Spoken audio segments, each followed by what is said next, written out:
much of an introduction because y'all already know, if you've been rocking with us, you know who we are.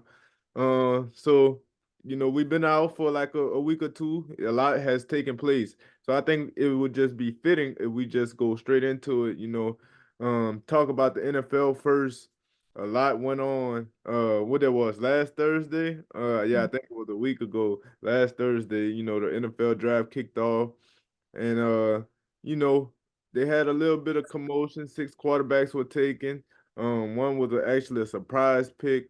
Overall, I think it was you know, a good draft class, a deep draft class, like talent wise, because we felt seen some names go deep into the draft that we recognize.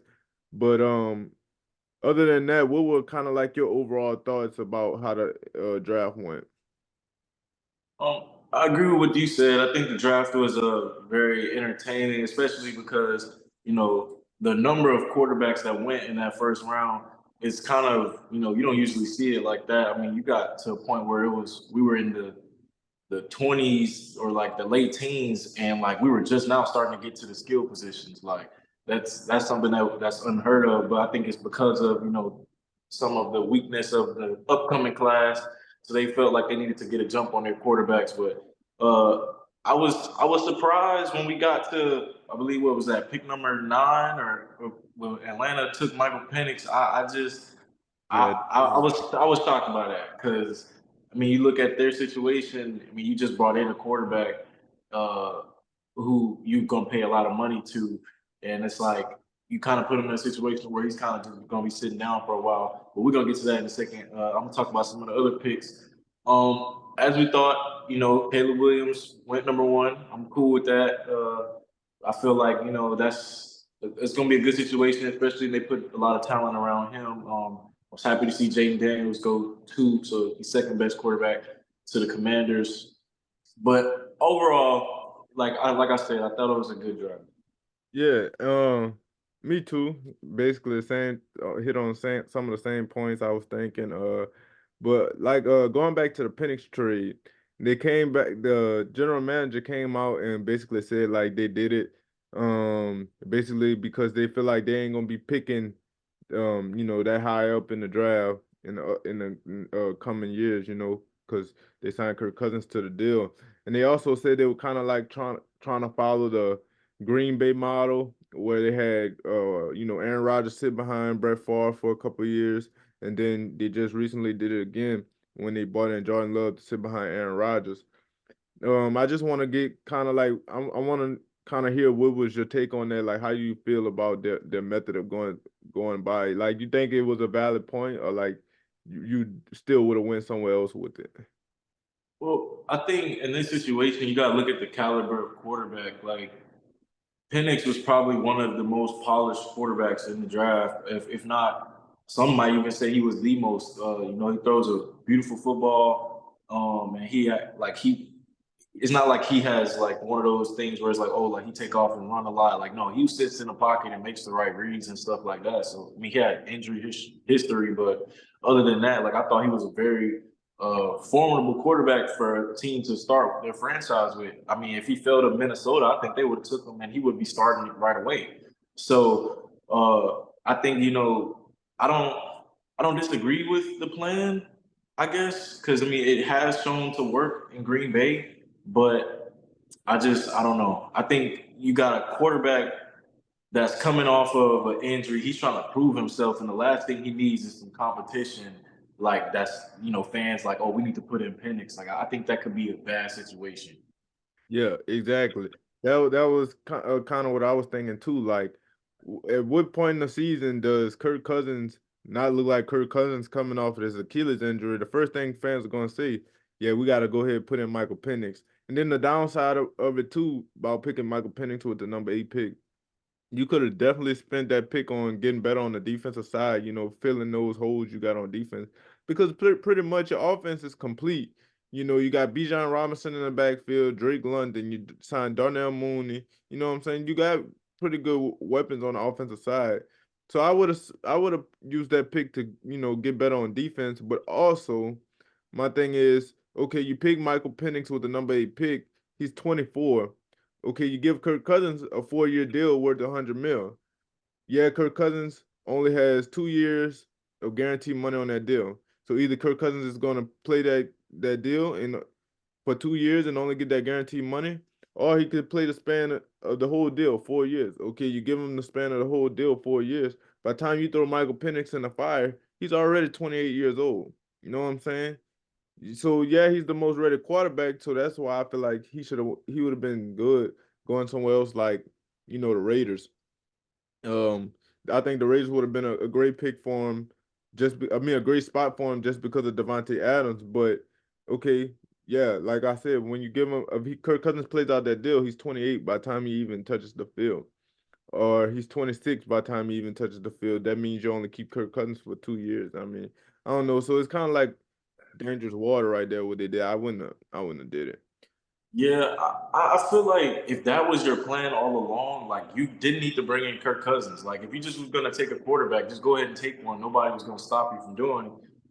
And then that way you could have spent some more money, this offseason That was getting other players. Like it just didn't make sense. But I I'm mean, not mad at them for doing it though, because I mean they yeah. made a decision. So go ahead, do what you do.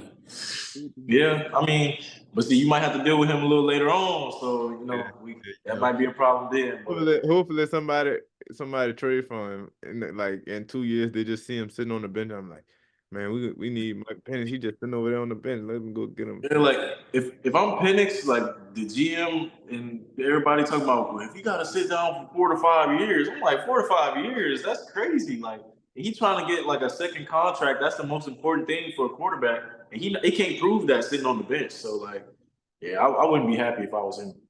Um, so you know, going deeper into the draft, we're gonna analyze how you feel your team did in the draft. You could go first, starting with your Houston Texans. How you feel like they did in the draft?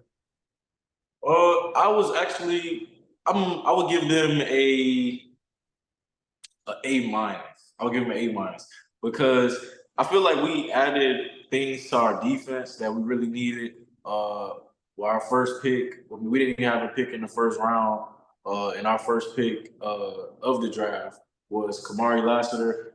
Now, I was hoping for somebody else, but we got him, and I'm happy about that. And I think he's a good, talent to add to the defense. So I think that'll be good. And then we got some other people on the back end, and uh, I think it'll be good. I think it'll be good competition for our corners. And it'll just be. Oh wait, and then a big pick that we got was Cade Stover. I think that's going to be a good pick for CJ because they played together, and that's going to also bring some firepower to our offense. So I was pleased with what we did. I mean, considering we didn't have a first round pick, I think we made the best of what we had. Yeah. Um. Yeah, I like the way y'all drafted. I'm glad we what I'm about to talk about. My team, jumped in front of y'all and got that second round pick. I'm glad about that. But yeah, Mhm. y'all drafted pretty good. I think that K Stover pick is gonna be huge for y'all, and y'all gonna be able to go a lot of like two tight end looks too, cause y'all did resign Schultz, right? Yeah, Got and Schultz then from- I think about it. I think about it like this too. Like, uh, depending on how good the line is. I mean, we've had our issues with the line at certain points. Like that, he said he's willing to block and like do whatever we need. So like, that's the type of player you want to bring in for. Facts. Yeah, y'all gonna be nice. I ain't gonna lie. But as far as my team, the New Orleans Saints, um, I say I give us I don't know. I'm stuck between A and A minus just because I feel like we did draft for need. Getting Talisa Fulga, the offensive tackle from Oregon State. And I like the pick of Kool-Aid McKinstry. That's who you was talking about. You wanted. I like that because it gives us depth in the secondary. And I feel like we underperformed in the secondary last year. Got a lot of holding calls. Like, we had a lot of penalties. But I also like the addition of him with Marshawn Lattimore and Paulson Adebo because Paulson Adebo is starting to become, you know, that big time player for us. Excuse me. But other than that, I like the Spencer Rattler pick. Not because it's a need, but because it adds depth to the quarterback room, I think they say we got like 4 quarterbacks on the roster now. So I mean, I don't think it really looks good for Jake Hayner, who we drafted in the 6th round last year, because you know, he's just an undersized quarterback, and we already got Nathan Peterman and Carr, of course. But I like the pick of Rattler because he's a very talented quarterback, and you only spent a 5th round pick on him, so it's like you basically got him for almost nothing. And who's to say he might not develop into becoming the next franchise quarterback for us because he has that type of talent. You got to remember he was a projected number 1 pick, when he was at Oklahoma. So uh, I'm excited about him. But other than that, I think we did an overall good job, drafting for need and for depth.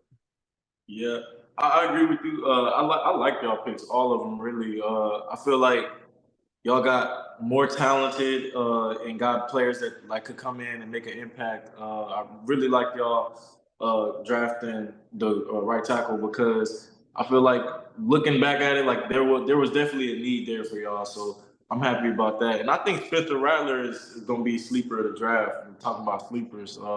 I think that if Derek Carr gets to a situation where it's just not looking so great, I think he could come in and really make an impact and add some versatility to your offense. Yeah, because he doesn't get credit for his mobility enough either. Like he can make some off schedule plays. I seen from his time in Oklahoma. My biggest thing with him would just to be, I don't know, because I didn't really watch him as much, when he went to South Carolina. So I don't really know. But I know from like watching him at Oklahoma a lot, he was very turnover prone. Like just putting the ball in careless situations, throwing interceptions. So if he could kind of cut back on that some and just let his talent flourish, I feel like he could definitely be the franchise quarterback in the future. Yeah, and I wouldn't be opposed to. And see, this is one of those situations where we're talking about, having that quarterback that's already there, and then having him, right up under him. Like it kind of helps in certain situations because like Derek Carr could at least pass on some knowledge to him, and then like moving forward, he could be a more polished quarterback. But not for like I don't think the Saints would look at drafting him and say, he would be a 4 to 5 year plan. Like I think it's at any moment that they need him, like he could step up. Like I don't think it's like the same situation, but. Also, I think just Drew Brees still continuing to hang around because we still see him around the facility from time to time. So just being him being able to drop in, from time to time and spew some knowledge on him and just kind of, man, that could be dangerous. Yeah. So Yeah. I'm just thinking about what could become of him, you know, in the future. That's real exciting. I think, yeah, like I said, I think I think this helps y'all in a big way. I don't know how much it raises the amount of wins, but we'll see. That's yet to be seen. Oh, But dang. staying on the draft though, who would you think was some sleepers in the draft? Uh, you know what? Like we just talked about Spencer Rattler. I don't know if this is really a sleeper, but I like the Xavier Worthy to Kansas City pick. They're just gonna use him in so many ways. Like I like it, but I hate it as well because the last thing Patrick Mahomes needs is another weapon that can just get by you in a blink of an eye. So I like that. I also like the Keon Coleman to Buffalo pick. That was my true sleeper. I feel like even though he was the first pick of the 2nd round, I think he's going to be able to fill that Stephon Diggs gap in many ways than one. Like I think him and Josh Allen is going to be able to build a chemistry there that's going to take the league by storm. I think he's gonna be real good for Buffalo. I really love that pick, and I just love to see how his personality is starting to show out. He got that Louisiana personality starting to show out up there in Buffalo, and so like I'm loving it, and I know that they're gonna continue to love it too because it's different down here than it is up there. Like we do things way different in the South than they do up north. So I think it's gonna take them by storm. They're gonna be like surprised by a lot of stuff they do. Yeah. So I like Yeah. that overall. Yeah. Yeah, I would say you kind of took mine. Keon Coleman, I think that like if we didn't get Stephon Diggs, I wanted us to draft him.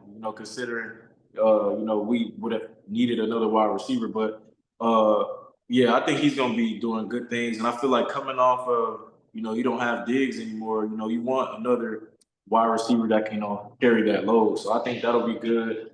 I won't say this is a sleeper because he went as a top 10 pick, but I think Rome Odunze going to Chicago, I think that's like a big deal because now you really have a complete wide receiver room, and you got your fresh quarterback coming out, and it's like you got all the weapons. Like it's gonna be. I'm not gonna lie. Like Chicago is a team that kind of is scary. Like Yeah. Like like they put together for real. yeah.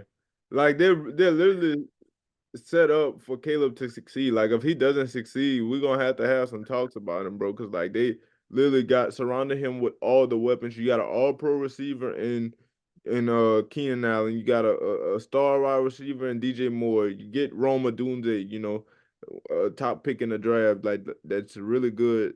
They add DeAndre Swift, offensive line continuing to get better. Defense was continuing to get better next year. I mean from last year. So I mean it's gonna be scary in Chicago. They're definitely gonna compete in that NFC North for sure. Yeah. I mean, That's true. I can't disagree with you there. After the break, we're gonna come back and talk about some NBA playoff basketball. It's a lot has been going on, and we're gonna come and talk about all of it. So y'all stick around. We'll be right back.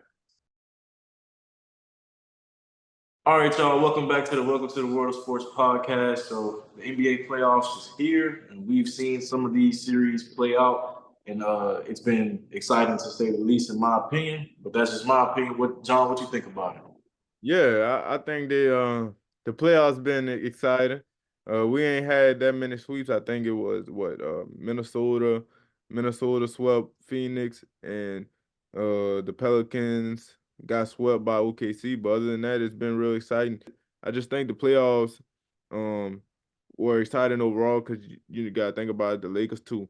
They had a couple games go down to the wire. I just love those type of competitive games, low scoring games, close games. Yeah. So we've been seeing a lot of that this playoffs. So I could say it's been living up to the hype. Yeah. Yeah, I agree with you, and I feel like a big part about it is that like I feel like the refs have been letting stuff go just a little bit more, and it's been been able to see a lot more defense than see during the regular season. But I would say my favorite series to watch was the one that just ended between the Knicks and the Philadelphia 76ers. Literally, like every game you had to watch till the end because some craziness was going to happen at the end, and it was competitive. I know it ended like what 4-2, but it was a very competitive 4-2 series, and I think I'm happy for the Knicks to come away with that series. I think they're the better team, but they just was playing against some star level talent on the other side. So yeah, that was an interesting series, and yeah, I mean I just been enjoying it. I couldn't believe that Phoenix got swept. I mean it just I don't associate Kevin Durant and getting swept in the same. But it happened, and it's Anthony Edwards' league, in my opinion. So, well, it's when LeBron leaves, according to y'all. But yeah, it's been a good playoffs, so I can't, say nothing about it. Facts. I don't got no issues about it. They've been living up to the hype for sure. Yeah. But so after, I mean, well, we can talk about this series in totality, actually, and we not just gonna get to the end. It was a entertaining 4-1 series with y'all against the Denver Nuggets, Lakers and Nuggets. You had two games that went absolutely down to the wire and seeing some clutch shots from Jamal Murray. Before we get to the end, what did you think about that series as a whole?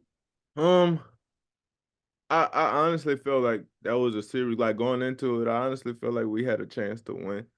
And looking back on it, I still felt like we had a chance to win that series. Like honestly, we could have definitely won that series. You know what I'm saying? But at the end of the day, we just didn't do what we had to do to get it done. I mean, we took leads in all 5 games. Going into halftime, we had leads going in, I mean, in all 5 games, and we only were able to hold a lead against them one time. And I think that, a lot of time in the second half of these games, we were missing shots, we just would go cold and we would shy away from giving Anthony Davis the ball when he's literally like cooking joke on the other end. So I'm like confused as to why we not giving him the ball, you know what I'm saying? So that played a part in it. You know, we just a lot of times we went away from going. I mean, we went away from Anthony Davis, and we just couldn't hit shots, especially in Denver. And then like D'Angelo Russell also going over, you know, and going, you know, hitting one shot in a couple of those games. That didn't help any because we really needed him to contribute in all these games to uh have a chance to, you know, beat these guys. They're the defending national champ. I mean, defending super. I mean, defending finals champions. Yeah. So, we had to have all hands on deck, and we unfortunately we just didn't have that, and I think it was sad, but we definitely had a chance to win it. And got to give props to Jamal Murray. He stepped up twice during that series in clutch moments to, you know, get his team the victory. So all props go to him. I see a lot of people on Twitter like mad at him 'cause he hitting shots, and I'm just like, man, you gotta give him credit. He's stepping up when it's time to deliver for his team. You can't hate on that, in my opinion. So yeah, Yeah, man. I mean, I'm not gonna lie, bro. I was feeling bad for y'all. Like after that second game winner went in, yeah. I was just like, dang, like this, because like it was different from last series where like y'all. I mean, y'all got swept, but it was like I feel like y'all were just not ready to play them at that time. But this time, I feel like every game was competitive. Y'all could have won each one, and so like to get to the point where it was like just game winner and then game winner again. I'm sorry, bro. It just was sad to watch, and it was sad to see LeBron go out that way because I feel like had they played anybody else, they probably would have won with the type of output that they was putting out. But you know, they the champs for a reason, and they did what they had to do. But after the game, they asked LeBron, hey, it's very early to ask you this, but about how long or what do you think about your future?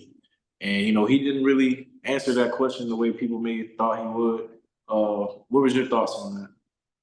That's just Brian using his leverage like every year. He gotta use his leverage some way to get the attention of the ownership group. I mean, Brian, he's still playing at a high level. I mean, this man giving you 30 points in a playoff game, bro. You think that he about to retire now? Like, nah. I think he gonna take the time off, like he said, you know, put the focus on his family now since he's done early. Put the focus on his family because he know he gotta go to Paris in a couple of months, you know, for summer to go play in the Olympics. So I think right now it's all about family time. He's all trying to be about family. He's gonna go play in the Olympics. He probably may possibly do some recruiting there at the Olympics, you know, since he's gonna be with a couple of those guys.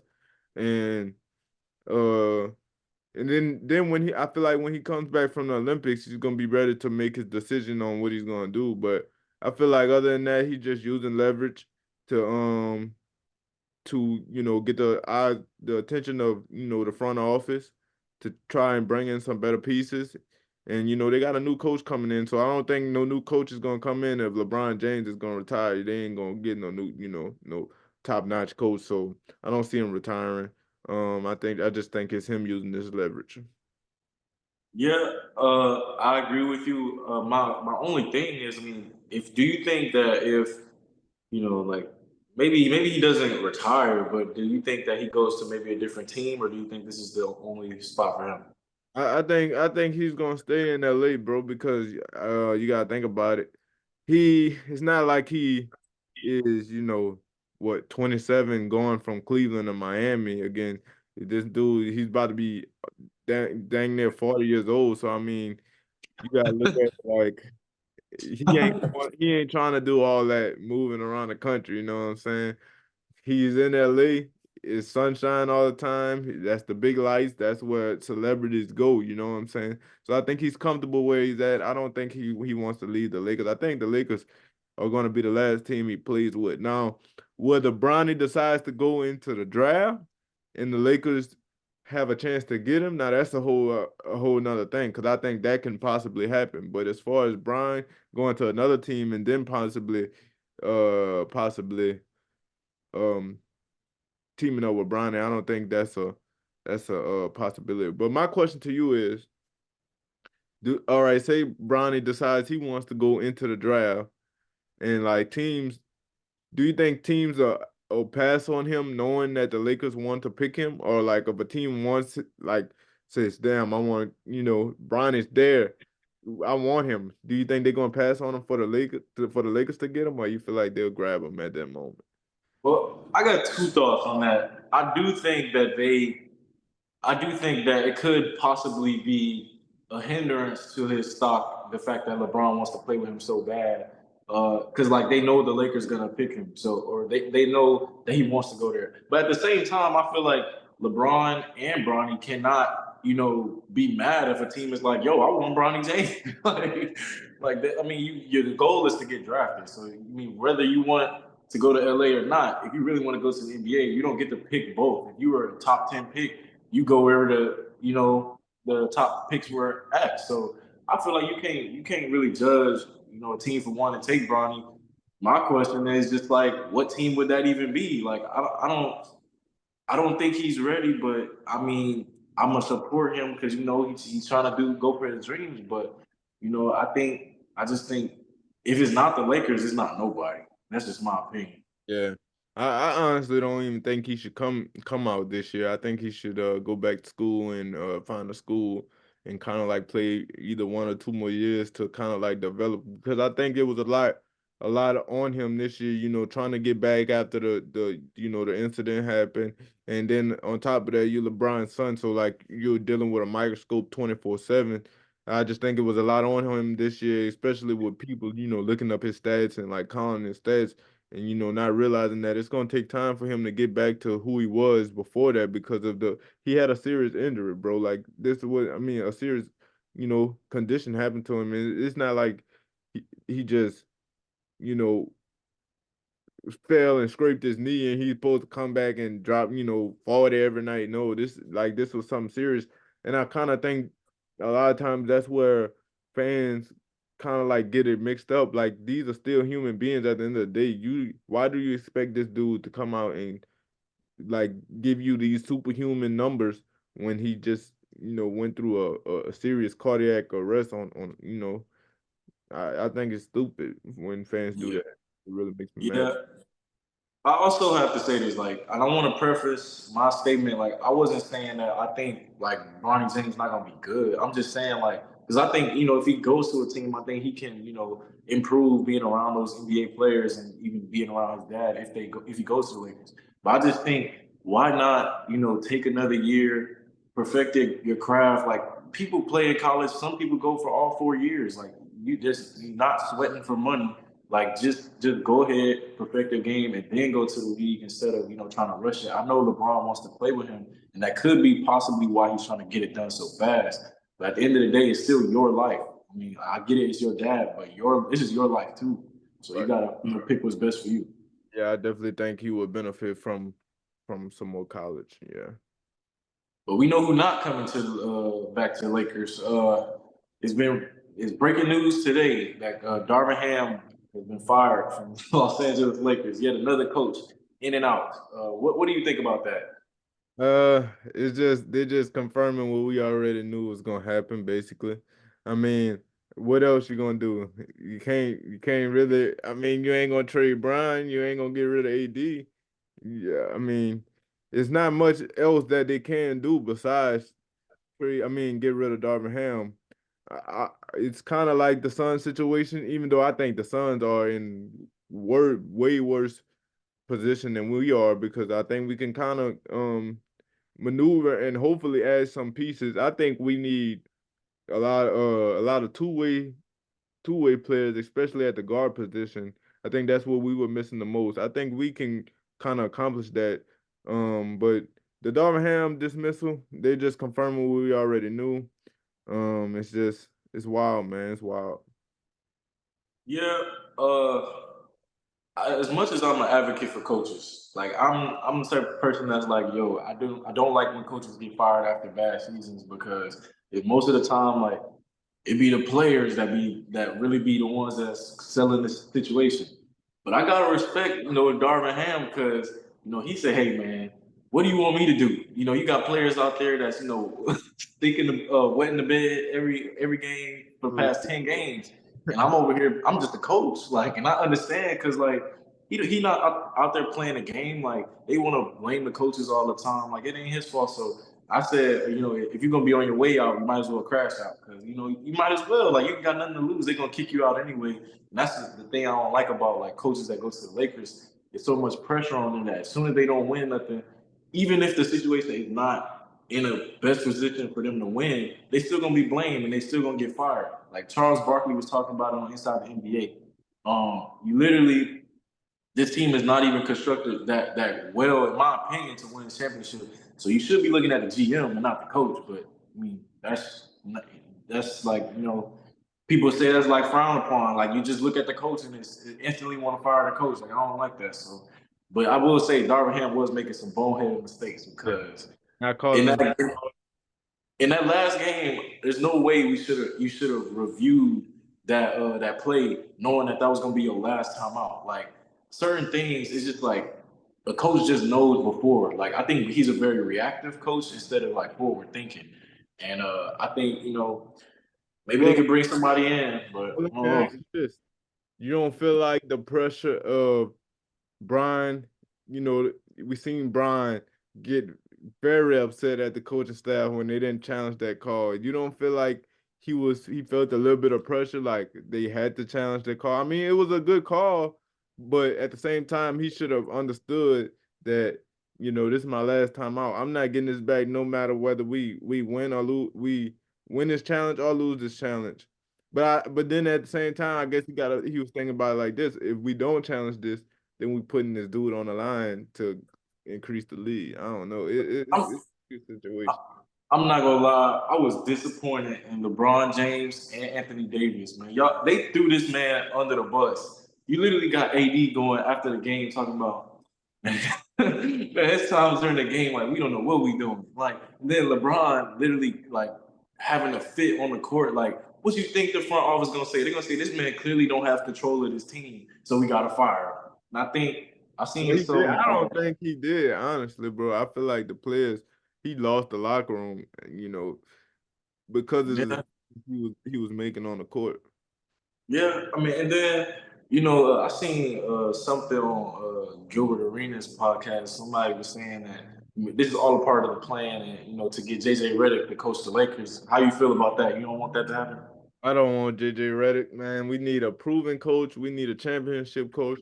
Um, just before we hopped on here, I was watching Sports Center and they were talking about Woj was saying basically some coaches to look at would be like a Mike Budenholzer. And I wouldn't be opposed to that because he's a championship coach. He's bringing defense, but we lacked that this year. Honestly, I don't think we were very good defensively. So he's a defensive coach. He brings defense.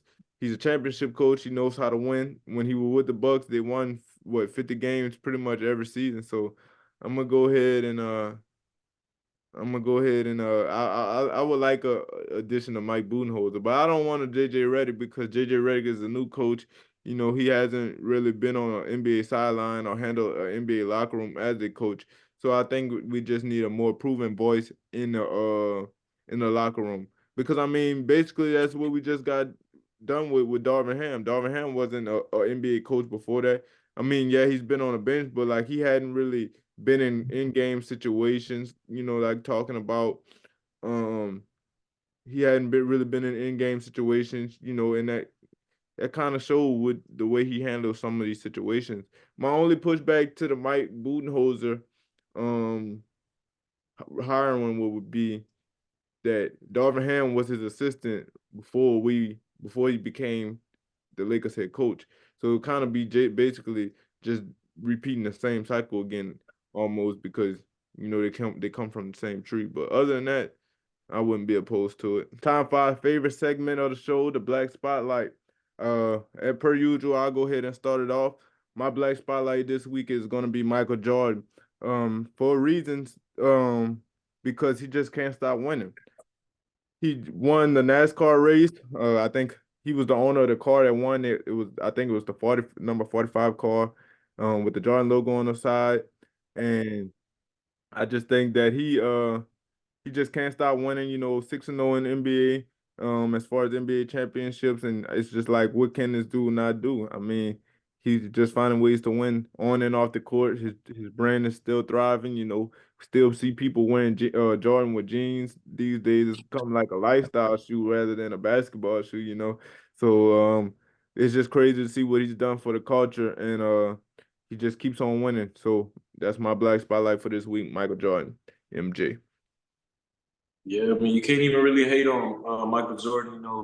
Very successful, just human being, and second best basketball player ever. So gotta give it up. But Right, right. my black spotlight is Joel Embiid. I don't know if y'all seen, but he's been dealing with a lot of things health wise and like just like yeah, really just health wise on the court. He had hurt his knee, and then he was dealing with belt palsy, so he still didn't compete. He didn't make no excuses, and he was very, very well could have made excuses. But after the game, just chalked it up, said, they won, and didn't make any excuses. And I like to see stuff like that.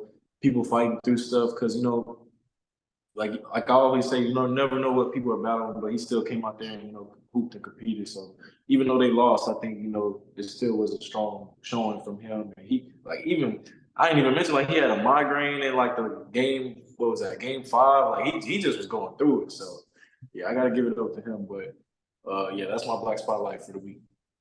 All right. Yeah, yeah, yeah, definitely. Joel Embiid, yeah, he's been going through a lot, and people were making jokes about his eye on social media, but like that's why I say, man, y'all don't know, y'all people never really know what these players be going through. Like they're still human at the end of the day, and they get on social media making jokes about it and stuff. Like it's just crazy, bro. But much kudos to him for fighting through that, and being able to, this dude was still dropping 30 in the midst of everything that's been going on with him. And, he basically was out there playing on one knee. So, yeah, just kudos to him for sure. Joel Embiid, man. But that's all we got for y'all on this edition of the Welcome to the World of Sports podcast.